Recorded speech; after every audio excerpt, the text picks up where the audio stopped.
Bismillahirrahmanirrahim. Assalamualaikum warahmatullahi wabarakatuh. Nepangkeun wasta abdi Elora Finantia di kelas 10 bahasa. Abdi di dieu bade ngawawancara Bapak perkawis dampak COVID-19 ka sakola. Assalamualaikum warahmatullahi wabarakatuh. Abdi Yogi, Abdi Ramana Elora Cahya Finantia. Perubahan naon anu katingal dina pendidikan salame wabah COVID-19 nyebar? Perobihan tina pendidikan tangtos pisan, tapi anu jadi perhatian Bapak ayeuna perhatian utama Bapak ayeuna nyaeta tina hal perobihan kualitas hasil pembelajaran. Dan perobihanana memang kualitas hasil pembelajaran tahun ajaran ayeuna katingal turun signifikan gitu. Sanes hartosna milari saha nu salah dan memang kondisinya memang kondisi darurat. Jadi kondisi darurat di mana sadayana pihak teu acan siap kanggo ngalakukeun pola pembelajaran anu efektif, mulai di pihak pemerintah pusat, mulai di pemerintah daerah, mulai di guru, mulai di peserta didik, mulai di orang tua, lingkungan, sadayana tacan siap dan memang mau mungkin siap karena kondisinya memang ada dan kondisi darurat. Jadi harusnya memang kualitas pendidikan ayeuna nurun, tapi sana harusnya orang sudah menyalahkan salah satu pihak. Yang penting kecamatan Bapak mah, yang penting orang masing-masing teh apal target pendidikan teh kedah di mana, di dia misalnya orang kedah apal, terus hasil nu ayeuna teh orang kedah apal di mana, itu kan penting. Pokoknya orang terus terang dua eta berarti orang terus terang gap nanti sabaraha teh naon wae anu masih kekirangan, atau kan orang terus uningan eta tentang orang biasa ngalakukan perbaikan anu langkung efektif sareng efisien sesuai sareng target anu bade dicapai. Sabaraha ngaruh peran sepuh ka pendidikan putrana di waktu sakola daring? Peran sepuh tangtos luar biasa pentingnya, tidak hal ideal, tidak hal anu diharapkan tangtos biasa ngarus luar biasa signifikan, tetapi memang faktana memang bisa gambar eta itu menjadi peran sepuh kadang-kadang biasa optimal lagi karena ketidaksiapan eta faktor ketidaksiapan anu tadi dibagikan. Jadi kedahna orang tua itu biasa ngagentoskeun sebagian peran guru. Jadi upami kan aya target pendidikan teh, target pencapaian pendidikan itu aya 3 faktor. Faktor kognitif, aya faktor afeksi, aya faktor psikomotorik.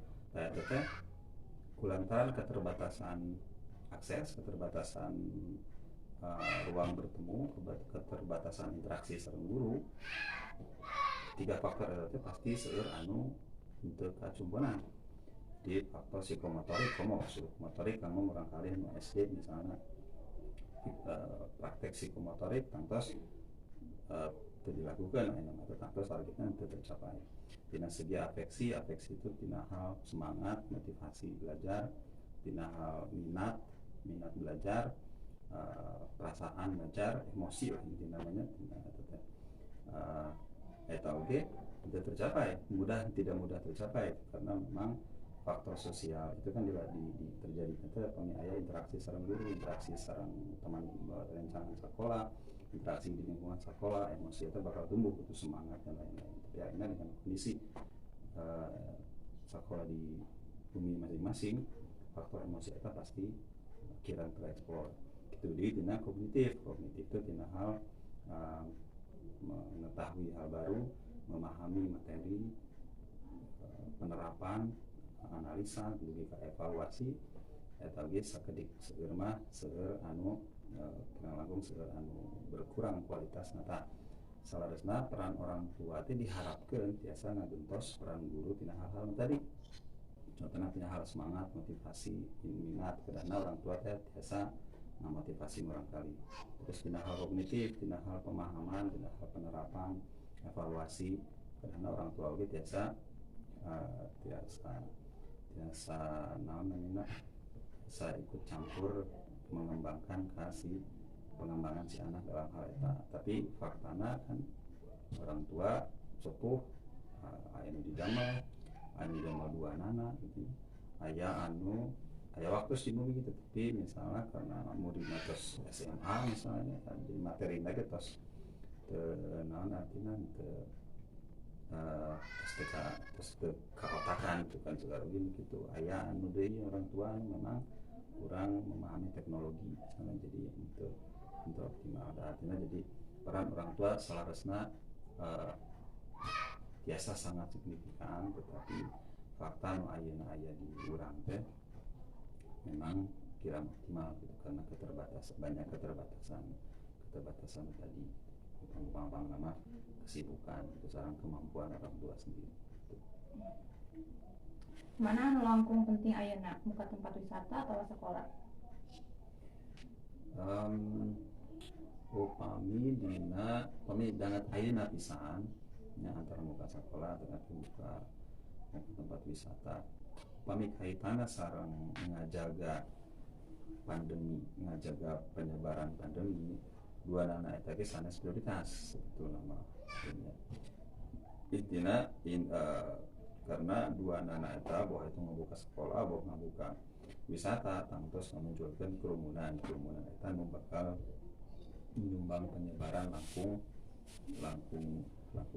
seueur, kecuali misalnya kegiatan belajar mengajar misalnya tiasa didamel mengurangi kerumunan, tiasa diciptakan nganggo protokol kesehatan COVID anu betul-betul saya mungkin tiasa dilakukan gitu. Pasti tempat wisata mah badan esenya tempat wisata dibuka tanpa munculkan kerumunan, wisata mah pasti ada kerumunan baik jadinya. Memang tempat wisata memunculkan kerumunan mah jadinya moal mungkin dilakukan ayeuna. Kanggo pembukaan sekolah dimungkinkan asal memang protokolnya laras sae jeung laras dilakukan, karena kadang-kadang di urang teh prosedur aturan aya saya tapi implementasi di lapangan anu berjalan kan masalah di waktu gitu. Jadi biasa dilakukan upami bahwa itu aturan, itu implementasi pelaksanaan audit sami-sami saya dalam salah sahiji hungkul dengan aturan hungkul saya tapi implementasi disiplin mah ini kan ulah dibuka. Hatur nuhun ka Bapak minangka narasumber anu parantos ngalawan paparasan abdi.